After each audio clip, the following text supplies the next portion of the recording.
Okay, तो start करते हैं कीमोथेरेपी का ये यूनिट। ठीक है, इसमें चैप्टर 1 क्या है, the principles of anti microbials. इसमें हम क्या पढ़ेंगे, जितने भी आगे जो चैप्टर्स होंगे उनके रिलेटेड जो छोटे छोटे बेसिक कॉन्सेप्ट्स हैं वो सारे मैं जो है ना यहाँ पे जो है ना 3 वीडियोस में डिवाइड करके उनको करा दूंगा। ठीक है, एक ही वीडियो में नहीं करा तो बहुत लंबी हो जाएगी, छोटे छोटे करके मैं छोटे छोटे जो कॉन्सेप्ट्स हैं वो मैं करवा देता हूँ। ठीक है, आगे जो सेल वॉल इनहिबिटर्स और प्रोटीन सिंथेसिस इनहिबिटर्स और डिफरेंट डिफरेंट टाइप के न्यूक्लिक एसिड इनहिबिटर्स सारे जो है ना मैं उनकी वीडियो में ही बेसिक कॉन्सेप्ट की एक वीडियो बना दूंगा, उसी में ही सब डिस्कस कर दूंगा। ठीक है, यहाँ पे डिस्कस करूँगा तो ज़रा लंबी हो जाएगी बहुत वीडियो और एक्स्ट्रा हो जाएगा, वो मैं सेपरेट हर एक चैप्टर में एक बेसिक कॉन्सेप्ट की वीडियो बना दूंगा, वहाँ पे जो है ना मैं क्लियर कर दूंगा। ठीक, अच्छा तब स्टार्ट करते हैं वीडियो नंबर 1 में। यहाँ पे कौन कौन से कॉन्सेप्ट्स करेंगे। फर्स्ट जो है ना पहले बता दूँ कि कीमोथेरेपी होती क्या है।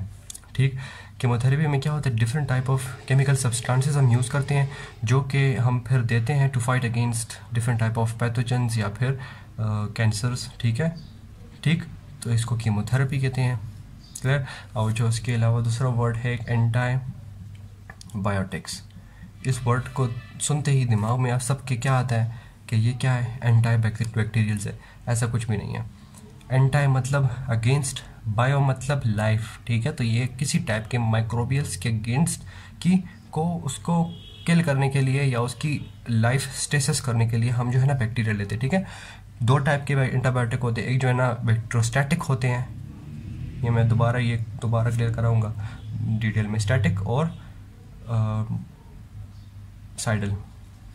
ठीक है, 2 टर्मिनोलॉजीज हो गई। स्टैटिक एंटीबैक्टीरियल जो स्टैटिक होते हैं जो कि बस बैक्टीरिया को स्टेसिस करवाते हैं, जिस फेज़ में है उसमें जाकर ग्रोथ फेज़ में रुक जाएगा। और साइडल क्या किलर है। ठीक है, तो वो जाके किल कर लेगा बैक्टीरियाज को। ठीक, बैक्टीरिया या कोई भी कोई भी माइक्रोबियल्स। ठीक हो गया, तो एंटी मतलब अगेंस्ट, बायो मतलब लाइफ। ठीक है, तो different type of other organism bacteria के अलावा भी उनमें भी एंटीबायोटिक्स देंगे। ठीक है, आके हेलमेंथीस पढ़ेंगे जिसमें निमाटोड्स वो सारे हैं, वो तो बैक्टीरियाज नहीं है लेकिन उसमें भी एंटीबायोटिक्स देंगे। ठीक, तो ये टर्मिनोलॉजीज ज़रा याद कर ले। ठीक, अच्छा इसके बाद जो है ना मैं डिस्कस करता हूँ कि एंटीबायोटिक की टाइप्स किस तरह होती हैं। ठीक, डिफरेंट टाइप्स की होती है। एक होता है नैरो स्पेक्ट्रम एंटीबायोटिक्स, एक होता है एक्सटेंडेड स्पेक्ट्रम। ठीक है, और एक है ब्रॉड स्पेक्ट्रम एंटीबायोटिक। ठीक है, सारे एंटीबायोटिक एंड एंटीबायोटिक। ठीक है, अब इनमें डिफरेंस क्या है। ठीक, इसमें डिफरेंस ये है कि नैरो से क्या नज़र आता है, नैरो से मतलब छोटा। ठीक है, एक्सटेंड थोड़ा सा, एक्सटेंड ब्रॉड मतलब बहुत बड़ा। ठीक, वर्ड में ही ना मतलब लिखा हुआ है।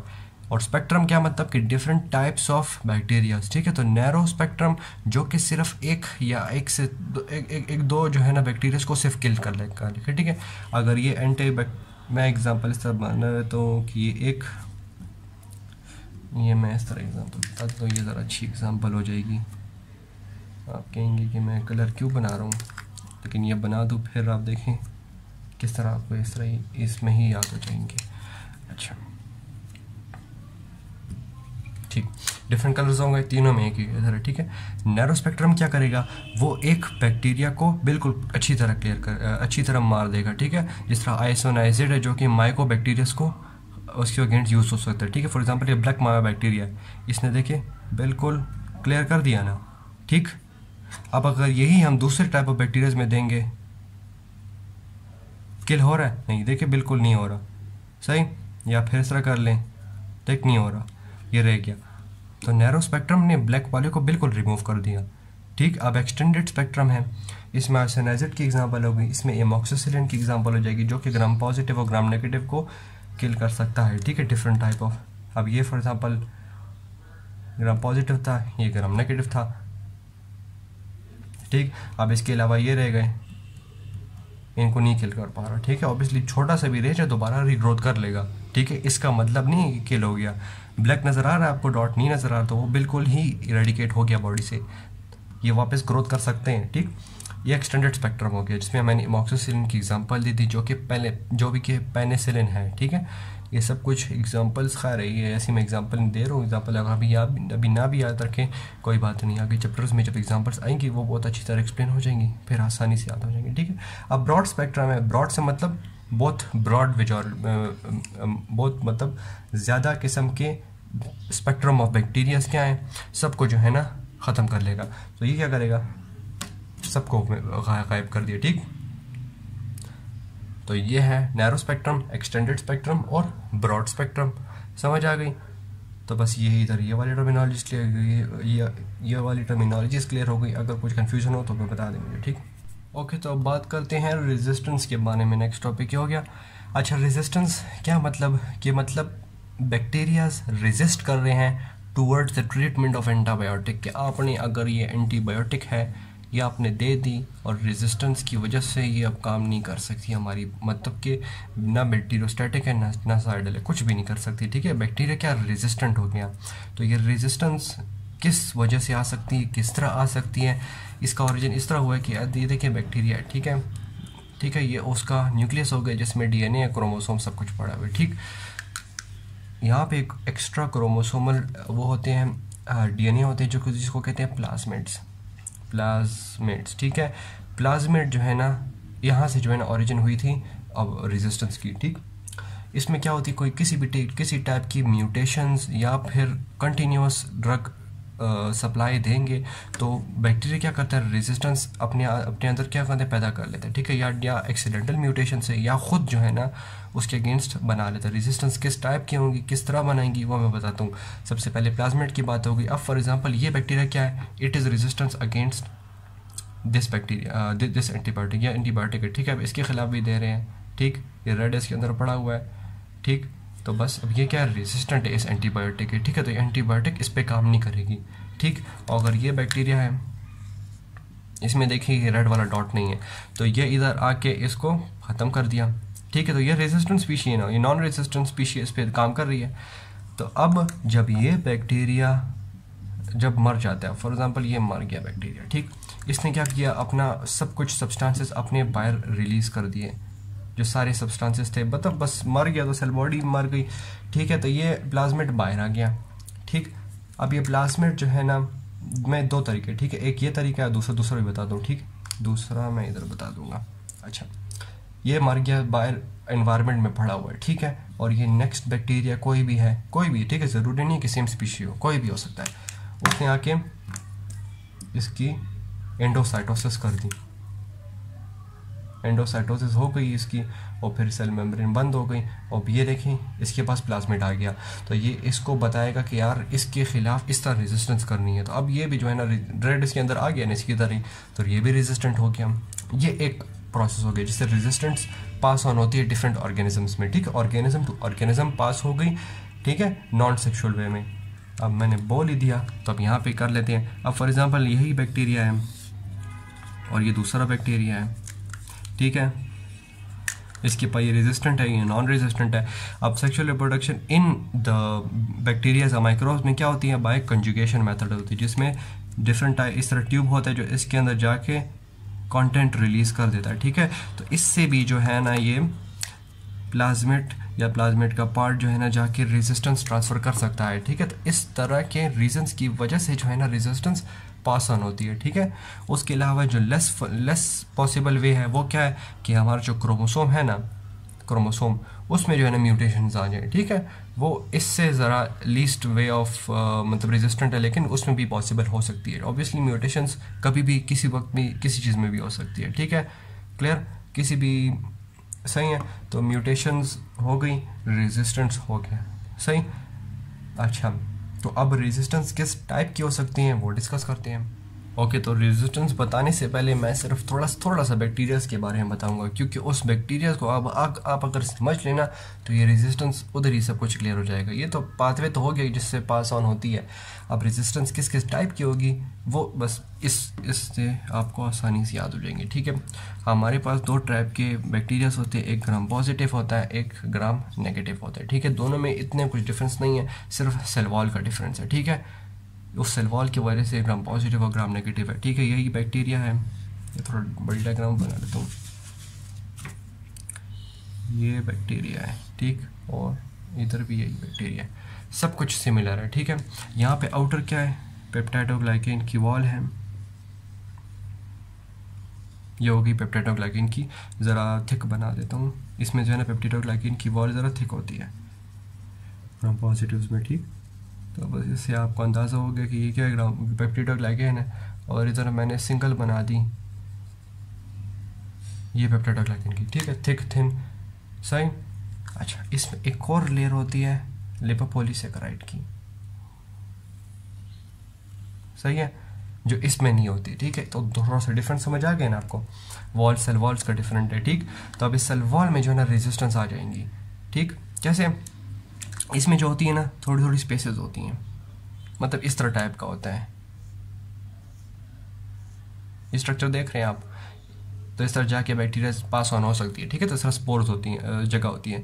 तो मैं जगह को ज़रा खाली कर लेता हूँ, थोड़ा मतलब जगह ज़रा बड़ी हो जाए ना, कि ज़रा डायग्राम क्लियर बने। अच्छा, तो एंटी बैक्टीरिया किस टाइप के होते हैं? एक जो होते हैं ना सेल वॉल इनहिबिटर्स होते हैं, एक होते हैं प्रोटीन सिंथेसिस इनहिबिटर्स, ठीक है, और एक मेटाबॉलिज्म इनहिबिटर्स, सही। ये दोनों आखिरी वाले सारे एक ही तरह हैं, ठीक है, जो जाके डीएनए को आखिर में ख़त्म करवा दे, ठीक है। तो सबसे पहले सेल वॉल इनहिबिटर्स करते हैं। पेप्टिडोग्लाइकिन भी सेल वॉल का हिस्सा है ना, ठीक है। ये सेल वॉल अभी टूटी नहीं है, ठीक है, सही है, सेल वॉल अभी टूटी नहीं है, ये मैं सिर्फ जूम कर दिया उस स्पेसेस को। तो अब बैक्टीरिया आए यहाँ पे जो है ना, मतलब ये सेल वॉल बनती का किस तरह है? सेल वॉल जो है ना अंदर से बनती है, अंदर से इस तरह मॉलिक्यूल्स आते हैं जो कि डिफरेंट मॉलिक्यूल्स में चेंज होते हैं, जो कि फिर बाद में जाके इस तरह बाहर आउटर लेयर आ गई, ठीक है। तो बैक्टीरिया अंदर आए, यहाँ से क्या हो जाएंगे, ये बात याद सुने अच्छा मेरी, यहाँ पे पंप्स होंगे, किसी टाइप के चैनल्स होंगे, उससे ये अंदर आ गए, ठीक है। ये बात याद करें, एक रेजिस्टेंस यहाँ पे भी होगी। बैक्टीरिया यहाँ पे आए, यहाँ पे जो है ना एक्ट किया, सॉरी इस वाले प्रोसेस पे नहीं, फाइनल प्रोसेस वाले of this cell wall synthesis ये है, ठीक है, फाइनल प्रोसेस है ना, इसको जाके इनहिबिट कर देंगे। तो ऑब्वियसली जब फाइनल प्रोडक्ट बनेगा नहीं तो वो जाके किस तरह अटैच होगा, ठीक। तो सेल वॉल सिंथेसिस किस तरह, इनहिबिशन किस तरह हो गई? Inhibition of the last process of cell wall synthesis, ये पेनिसिलिन ये काम करते हैं, सही। ये मैं खैर है मैं डिटेल कराऊंगा अबाउट सेल वॉल सिंथेसिस, तो इन सब प्रोसेस को सेपरेट कराऊंगा, लेकिन यहाँ पे मैं रेजिस्टेंस बता रहा हूँ, डायग्राम से जल्दी जल्दी बता रहा हूँ कि अभी रेजिस्टेंस बताऊंगा कि किस किस जगह से हो सकती है। एक मैंने ये बता दिया, दूसरा ये पंप बता दिया मैंने, सही है, ठीक। यहाँ पे असल में एक और चीज़ होती है ना, बैक्टीरिया के पास अपना एक ऑटोलाइसिस वाला एक पार्ट होता है। ये क्या करता है, इस बैक्टीरिया की सेल जो पुरानी हो जाती है उसको तोड़ देता है, ताकि ये नया बन रहा है या कि इधर आके डिपॉजिट हो जाए, ठीक, सही है। तो एक इसका मैं बताऊँगा, ये हो गया। अच्छा, ये बस और एक ये अगर न्यूक्लियस हो गया तो डीएनए वाला, ठीक, ये 4 हो गई। मैं अभी सिर्फ प्रोसेस बता रहा हूँ, ठीक है। अच्छा, यहाँ पे क्या है, यहाँ पे एक हाँ ठीक है, यहाँ पे ही कर लेता हूँ, यहाँ पे मैं बात बता देता हूँ, यहाँ पे बहुत बता दी मैंने, इधर भी कुछ बता दूँ ना एक तो आ गई लिपोपॉलीसेकेराइड की लेयर, ठीक है। इससे किस तरह प्रोटेक्शन आ रही है, इसमें इस तरह होंगे ना कि पोरेंस होंगे, इस तरह। पोरेंस क्या होते हैं? चैनल्स होते हैं, मतलब पाइप होते हैं जिसके थ्रू बैक्टीरिया अंदर मतलब सामान अपना भेजे, ठीक है। सेल वॉल है, इसमें लिपिड वाले मॉलिक्यूल्स डायरेक्ट पास होती है ना, ठीक है, लिपिड बाइलेयर अब डायरेक्ट सब कुछ पास हो रहे हैं। यहाँ पे तो सब कुछ साथ में, बैक्टीरिया भी हम लिपिड सॉल्युबल बनाते हैं, वो भी पास हो जाएगी। बात यहाँ पे अब क्या आ गई, इन्होंने क्या किया, लिपिड सॉल्युबल लेयर बना दी और पाइप्स बना दिए, ठीक। अब ये पाइप्स में डिफरेंट टाइप्स के बना देता हूँ, क्योंकि इसमें भी कॉन्सेप्ट है, ठीक। और ये एक बहुत बड़ा बना देता हूँ। अच्छा, तो ये बैक्टीरिया ने पाइप्स क्यों बनाए? ताकि इससे अपने मॉलिक्यूल्स आ सके। पहले सबसे पहले बड़े बड़े पाइप्स बने थे, ठीक है, ये रेजिस्टेंस की तरफ है, छोटा पाइप रेजिस्टेंट, ठीक है। मॉलिक्यूल्स थे बैक्टीरिया के अपने, जो अंदर आते थे और अपना काम करवाते थे, जो भी है, ठीक। अब उसके साथ बैक्टीरियाज भी, हम बड़े बड़े बैक्टीरियाज जो है ना, मतलब जिसके बड़े बड़े बैक्टीरियाज का मतलब कि बड़ा बड़ा स्ट्रक्चर्स वाले बैक्टीरियाज, ये बैक्टीरिया सॉरी एंटीबायोटिक्स, बैक्टीरिया नहीं सॉरी एंटीबायोटिक है, ये भी अंदर आया जिसने इसकी इनहिबिशन करवा दी, ठीक। तो इसकी रेजिस्टेंस किस तरह होगी? छोटे पाइप बना दिए जिसमें जो है ना बैक्टीरियाज जिसके बड़े बड़े स्ट्रक्चर्स हैं वो पास नहीं हो सकते।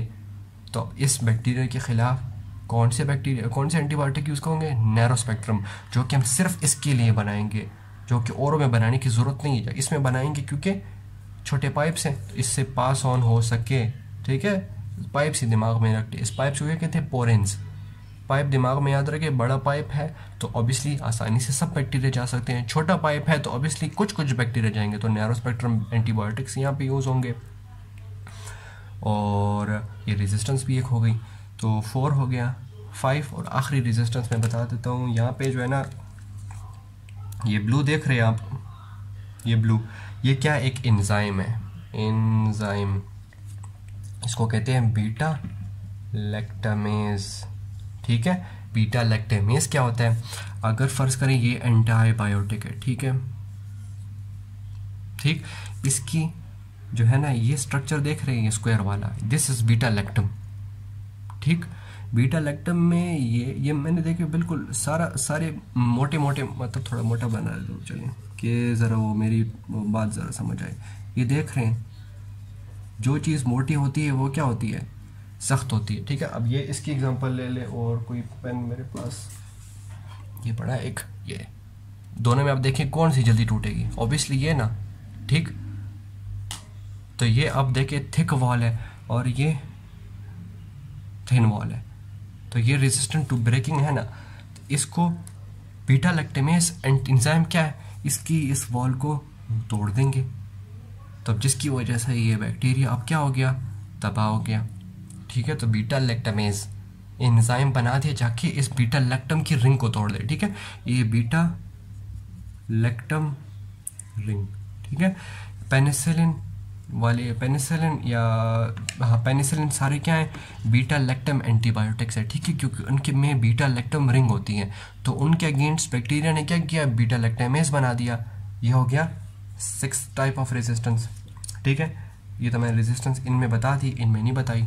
अच्छा, मैंने ये भी बताया था इनवर्ट पंप। ठीक, अच्छा, तो अब रेजिस्टेंस की बात करते हैं, सब कुछ क्लियर हो गया। ठीक, इसमें कोई कन्फ्यूजन हो तो मुझे बता दें, मैं सेपरेटली सेल वॉल को डिटेल में डिस्कस कर दूंगा अगर ये जल्दी जल्दी समझ नहीं आ रही। ठीक, क्योंकि मैं डिफरेंट जब सेल वॉल इनहिबिशन करूंगा उसमें मैं समझाऊंगा। अच्छा, तो अब रेजिस्टेंस की बात करते हैं, नंबर 1 से स्टार्ट करते हैं, inhibition of the last step of cell wall synthesis. ठीक, इसमें आप फर्ज करें ये है लास्ट स्टेप में ये चीज़ बन रही है, इसके पास ये रिसेप्टर है जिस पे जाके एंटीबायोटिक अटैच हो रहा है। अब फ़र्ज़ करें इसने ये रिसेप्टर ही हटा दिया, बैक्टीरिया अटैच होगा, सॉरी एंटीबायोटिक अटैच होगा नहीं, क्या हो गई, रेजिस्टेंस हो गई। या फिर इस फाइनल प्रोडक्ट को ही चेंज कर दिया, रेड हो गया, इस पे अब एंटीबायोटिक ब्लू पे अटैच हो, रेड हो गया, अटैच हो सकता है नहीं, तो या जो है ना उसके रिसेप्टर चेंज करवा देगा, यहाँ पे रिसेप्टर होते हैं। ठीक है, वो सेल वॉल सिंथेसिस में हो गई, क्लियर डिटेल में हो जाएंगे, रिसेप्टर क्या है, क्यों है, कैसे है, सब कुछ रेजिस्टेंस उसमें डिटेल में डिस्कस करूँगा। एक जो क्या हो गया, रिसेप्टर हटा दिया, एंटीबायोटिक अटैच नहीं हो सकते, एक वो प्रोडक्ट को ही चेंज कर दिया तो वो रिकॉग्नाइज ही नहीं कर सकता। ठीक है, एक टाइप ऑफ रेजिस्टेंस ये हो गई। इनवर्ट आ रहे थे बैक्टीरिया, ठीक है, तो ये इनवर्ट पंप्स हटा दिए, बैक्टीरिया अंदर आ सकेंगे, ऑब्वियसली नो, और उसकी जगह क्या कर दिया, एफ्लक्स पंप डाल दिए, बाहर फेंकने वाले, तो बैक्टीरिया की कंसंट्रेशन यहाँ पे होगी ही नहीं। अभी मैं आगे को टॉपिक करूँगा नेक्स्ट वीडियो में, उसमें को कहते हैं मिनिमम इनहिबिटरी कंसंट्रेशन, कि जब proper concentration of bacteria antibiotics होगी सेल के अंदर, तब जाके वो जो है ना बैक्टीरियोसाइटल या बैक्टीरियोस्टैटिक प्रूव हो सकता है। ठीक, तो इधर से ऑब्वियसली बैक्टीरिया आ रहे नहीं है, और जो आ रहे हैं वो इफ्लक्स पम्प्स के थ्रू बाहर जा रहे हैं, तो वहाँ पे प्रॉपर कंसंट्रेशन मेंटेन ही नहीं हो रही, तो क्या काम करेगी एंटीबायोटिक की वो। ठीक, तो ये होगी second type of resistance. Third type of resistance क्या हो गई, अगर इसको हटा दे, ऑटोलाइसिस वाले, ये तो खैर नॉर्मल पाथवे है। हमने सेल वॉल इनहिबिशन किस तरह करेंगे, हम जो है ना इसको भी इनहिबिट कर देंगे, जिससे जो है ना न्यू सेल वॉल बन रही नहीं है, और ये तो अपना काम छोड़ेगा नहीं, और इसकी वजह से सेल वॉल टूटती रहेगी। फ़र्ज़ करें ये टूट गई है, और ये जो है ना बैक्टीरिया सेल वॉल इनहिबिशन की वजह से बनी ही नहीं है, तो बैक्टीरियल लाइसिस हो गई ना। बैक्टीरिया, ये सेल वॉल है इसकी, और ये बैक्टीरिया है। बैक्टीरिया अपने आप को आउटर इन्वायरमेंट से किस तरह प्रोटेक्ट कर रहा है, by this cell wall. Cell wall हट गई, ऑस्मोसिस के थ्रू वाटर अंदर आएगा, बैक्टीरिया स्वेल हो जाएगा, फट जाएगा। ठीक, तो ऑटोलाइसिस की वजह से bacteria cell wall inhibition extra हो गई, एग्जैजरेट हो गई, टूट गया। ये तो रेजिस्टेंस में नहीं आया, लेकिन वो बात करनी थी, इंपॉर्टेंट थी, सही है। नंबर 4 क्या है, इसमें मैंने DNA synthesis inhibitors, protein synthesis, जिसमें डीएनए नहीं होगा प्रॉपर, जो है ना डीएनए ऑब्वियसली डीएनए नहीं है, तो डीएनए से ही सब कुछ प्रोटीन बनते हैं, प्रोटीन से जो है ना एंजाइम्स बनते हैं, चैनल्स बनते हैं, हर कुछ जो है ना प्रोटीन ही बनाता है। ठीक, समझ आ गई। तो यहाँ पे जो है ना इनहिबिशन ऑफ द न्यूक्लियस हो गया, जिसमें जो प्रॉपर काम है सारे वो प्रिवेंट हो गए, जिसकी वजह से इनहिबिशन आ गई। तो यहाँ पे जो है ना डिफरेंट चेंजेस कर सकता है, वही रिसेप्टर्स हटा दिए या फिर रिसेप्टर्स के मॉलिक्यूल्स चेंज कर दिए, ठीक। अच्छा, एक प्लाज्मेट वाली भी रेजिस्टेंस थी, प्लाज्मेटिक वाली मैंने बता दी, उससे भी जो है ना रेजिस्टेंस पास ऑन हो सकती है इन सबको कि यार इस तरह से करके अपने आप को बचा सकते हो। ये हो गई। नंबर 5 पे आते हैं पोरेंस। ये मैंने बता दिए थे, डिफरेंट टाइप के चैनल्स हैं, छोटे छोटे पोरेंस बना दिए जिससे जो है ना वो बड़े बड़े बैक्टीरिया पेनिसिलिन है वो नहीं जा सकते। पेनिसिलिन में देखिए इतनी बड़ी रिंग है, ठीक है। तो ये बैक्टीरिया जो है ना पास ऑन नहीं हो सकते। इनके पास सिर्फ रिंग नहीं है, इनके पास एक आर ग्रुप भी है। ये आर ग्रुप की बात मैं आगे बताऊँगा, ठीक है।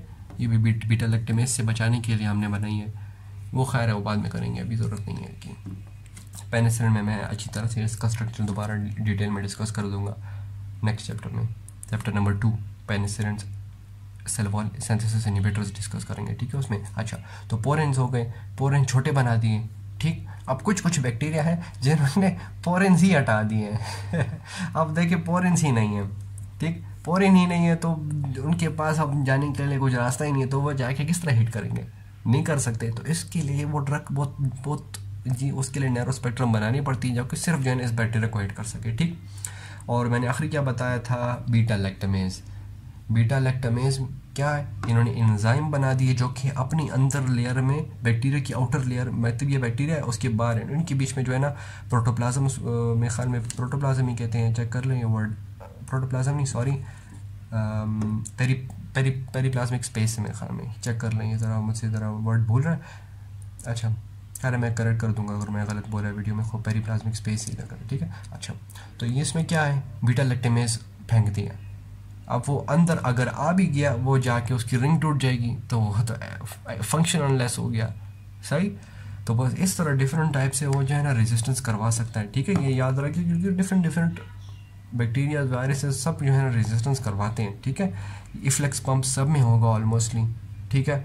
और बस यहाँ पे बस ये कर लेता हूँ, ख़त्म हो गया रेजिस्टेंस के बारे में। इसमें कुछ कन्फ्यूजन हो या मैंने बहुत डिटेल में करा दिया हो तो मैं सेपरेटली वीडियो एक बना दूंगा इसके अलावा, बहुत ही डिटेल करा के। अगर आप चाहते हैं कि मैं बनाऊं कि मतलब ये तो मैंने स्लोली एक्सप्लेन किया है, आगे मैं सेपरेट वीडियोस में डिस्कस करूंगा, लेकिन अगर यहाँ पे अच्छी तरह एक्सप्लेन नहीं हुआ तो इस पर सेपरेटली रेजिस्टेंस की डिटेल वीडियो बना दूंगा जिसमें मैं ये भी एक्सप्लेन करूँगा और फिर रेजिस्टेंस किस तरह होती है वो भी करवा दूँगा। लेकिन खैर आप वो आगे वीडियोज़ हैं वो भी चेक कर लें, ठीक। अच्छा, तो बस यहाँ पे रेजिस्टेंस हो गया। ओके, तो यहाँ पे एक दो आखिरी टॉपिक डिस्कस कर लें, तो फिर इस वीडियो को एंड करके दूसरे में बना दूंगा, और ठीक। अच्छा, तो दो आखिरी टॉपिक हैं, वो छोटे छोटे टॉपिक्स हैं, कॉम्बिनेशन ऑफ ड्रग्स, ठीक है। ड्रग्स कौन से, एंटीबायोटिक्स, ठीक हो गया। कॉम्बिनेशन ऑफ ड्रग एक टॉपिक हो गया, और एक है कंसंट्रेशन डिपेंडेंट किलिंग, ठीक है। पहले ये बता देता हूँ, कंसंट्रेशन डिपेंडेंट किलिंग मैंने अभी बता ही दिया था कि बैक्टीरिया में कोई प्रॉपर कंसंट्रेशन होगी बैक्टीरिया के अंदर, फिर जाके वो जो है ना किलिंग करवाएगा, ठीक है। तो कुछ होंगे कुछ बैक्टीरिया से जो कि जो है ना अगर जब वो प्रॉपर कंसंट्रेशन नहीं होती तो वो बिल्कुल काम ही नहीं करते, ठीक। तो उस टाइप के बैक्टीरिया जो कि जो है ना एक प्रॉपर कंसंट्रेशन जब होगी फिर काम करते हैं, ठीक है, फिर फंक्शनल हो जाते हैं। तो these are concentration dependent, these are called as a concentration dependent killing of those antibiotics, ठीक है। अमाइनोग्लाइकोसाइड्स एक एग्जांपल है उसकी, वो जो है ना कंसंट्रेशन डिपेंडेंट किलिंग करता है, ठीक। अच्छा, कॉम्बिनेशन ऑफ ड्रग्स करती है, जो मैंने बेसिक कॉन्सेप्ट में ही एक्सप्लेन कर लिए थे, जनरल फार्माकोलॉजी में आपको आसान भी हुई होंगी ये वाली टर्मिनोलॉजी, इसलिए मैं जल्दी यहाँ कर लेता हूँ। एक होती हैं, कौन कौन सी कॉम्बिनेशन होती है, एक होती है सिनर्जिस्टिक कॉम्बिनेशन होती है, एक होती है एडिटिव, ठीक है। सिनर्जिस्टिक का क्या मतलब, 1 + 1 = 3, ठीक। 1 + 1 = 3 मतलब एक एंटीबायोटिक प्लस दूसरी सेपरेट एंटीबायोटिक जब हमने अटैच कर ली एक दूसरे के साथ तो क्या हो गई, 3 टाइम्स इंक्रीज़ हो गया, मतलब इफेक्ट इंक्रीज़ हो गया, ठीक है। ये कॉम्बिनेशन इस तरह हो गई कि अगर फ़र्ज़ करें, ये मैंने अमाइनोग्लाइकोसाइड्स की बताई थी तो यहाँ पे करा देता हूँ। ये रेड वाली फ़र्ज़ करें अमाइनोग्लाइकोसाइड से, ठीक है। ये क्या करेंगे, ये सेल के अंदर जाके जो है ना, सेल वॉल इनहिबिटर्स नहीं है, ठीक है, ये आके जो है ना अंदर जाके जो है ना उनके DNA को ख़राब करेंगी। तो वो किस तरह करेंगी, अगर फ़र्ज़ करें रेजिस्टेंस आ गई और ये रेजिस्टेंस है, वो सेल वॉल से पास नहीं हो सकती, ठीक है। अगर डिफरेंट टाइप के रेजिस्टेंस आ गई जिसकी वजह से वो पास नहीं हो सकती। अगर हमने अमीनोग्लाइकोसाइड के साथ पेनिसिलिन दे दे, पेनिसिलिन क्या है, था सेल वॉल इनहिबिटर्स, ठीक। उसने क्या किया, सेल वॉल ही तोड़ दी, सेल वॉल तोड़ दी ना, तो अब मतलब तोड़ भी नहीं दी, थोड़ी सी हटा दी, तो ये अब रेड वाले आसानी से जा सकते हैं ना अंदर, ठीक है। तो इसका क्या हो गया, इस रेड वाली का इफेक्ट इंक्रीज हो गया, पहले नहीं था, रेजिस्टेंट थी, लेकिन हमने सेल वॉल ही तोड़ दी, जगह बना दी उसके लिए, ठीक, क्लियर। तो इस तरह जो है ना ये जो है ना सिनर्जिस्टिक हो गया। एडिटिव किस तरह के, बस 1 + 1 = 2, लेकिन के बस इंक्रीज नहीं हुआ, दोनों ने अपनी मदद कर दी, लेकिन बस इंक्रीज नहीं हुआ इफेक्ट। जो हमें इमेजिन था कि इस और इसको मैं करूँगा तो ये रिस्पॉन्स आएगा, तो बस यही आया, ठीक है। यहाँ पे क्या था, 1 + 1 = 3, कि 1 + 1 था, हमने सोचा कि ये होगा, लेकिन डबल इफेक्ट हो गया। 3 मार्कर्स मेरे पास नहीं है इसलिए चलो, तो बस इस तरह, ठीक।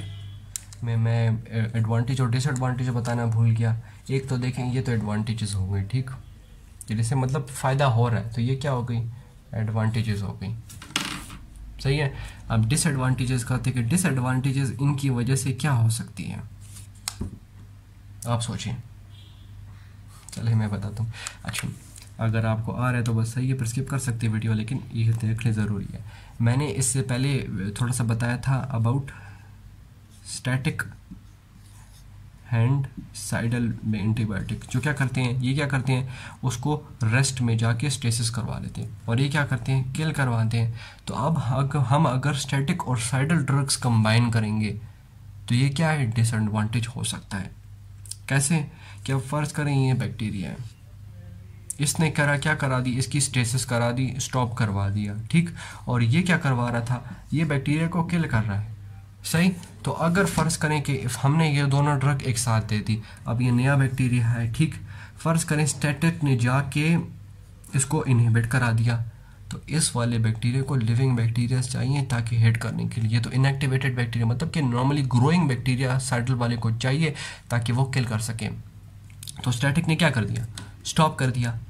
अब वो स्टॉप स्टेसिस में बैठा हुआ है, इसका एक्शन ख़त्म हो गया हमारी बॉडी से, इसका भी चले ख़त्म हो गया। अब वो बैक्टीरिया तो स्टैटिक में है, वो तो वापस जो है ना अपने आप को रीस्टार्ट हो सकता है, ये दोबारा रीस्टार्ट हो गया। तो इस साइडल ने अपने काम किया, नहीं, हमारी बैक्टीरिया किल हुआ, ऑब्वियसली नो, ठीक। और उसके अलावा स्टैटिक के बारे में एक और बात है कि अगर देखें फॉर एग्जांपल स्टैटिक ड्रग्स कभी कभी अच्छी भी होती हैं। कैसे, कि अगर ये स्टेसिस है, स्टेसिस में वगैरह, ये हमारा इम्यून रिस्पॉन्स है जिसने एंटीबायोटिक्स बना दी और उसको ख़त्म कर दिया। लेकिन ऑब्वियसली अगर कोई बंदा है जिसका इम्यून सिस्टम कॉम्प्रोमाइज्ड है तो उसमें तो हम स्टैटिक ड्रग कभी देंगे भी नहीं, ठीक है, क्योंकि उसको ना देने के बराबर है और उसकी वजह से रेजिस्टेंस भी आ सकती है। अब ऑब्वियसली किल नहीं हुआ तो इसको समझ आ गया कि स्टैटिक ड्रग है, इसके ख़िलाफ़ मैं क्या करूँगा, उस जिस प्रोसेस को स्टैटिक कराएगा उसका जो है ना रिसेप्टर चेंज कर देगा या उसका मेटाबोलाइट ही चेंज कर लेगा, वो उसको डिटेक्ट ही नहीं कर पाएगा कि यार मैं किधर में हिट करूँ, ठीक। तो एडवांटेज और डिसएडवांटेजेस नहीं होंगे, ठीक। तो बस यहाँ पे वीडियो नंबर 1 ख़त्म करते हैं और कॉन्सेप्ट में और नेक्स्ट वीडियो में, तो यहाँ पे जो है ना वीडियो 1 ख़त्म करते हैं और मैं इसके अलावा जो है ना नेक्स्ट वीडियो में और कॉन्सेप्ट बताऊँगा।